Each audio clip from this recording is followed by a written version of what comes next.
रोते हुए, मेरे रोते हुए, मेरे रोते हुए जख्म कवाली सी लगती है, मेरे रोते हुए जख्म कवाली सी लगती है। हम अगर दे दुआ भी तो उन्हें गाली सी लगती है, हम अगर दे दुआ भी तो उन्हें गाली सी लगती है।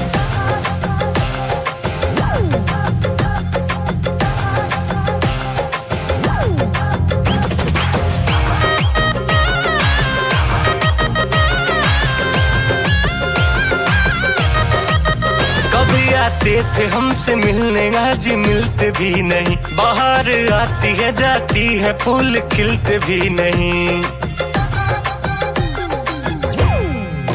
कभी आते थे हमसे मिलने, आज मिलते भी नहीं, बाहर आती है जाती है फूल खिलते भी नहीं। कभी आते थे हमसे मिलने, आज मिलते भी नहीं, बाहर आती है जाती है फूल खिलते भी नहीं।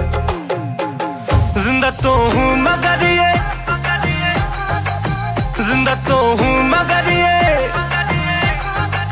जिंदा तो हूँ मगर ये जहाँ भी है खाली सी लगती है। जिंदा तो हूँ मगर ये जहाँ भी है खाली सी लगती है। हम अगर दे दुआ भी तो उन्हें गाली सी लगती है, हम अगर दे दुआ भी तो उन्हें गाली सी लगती है।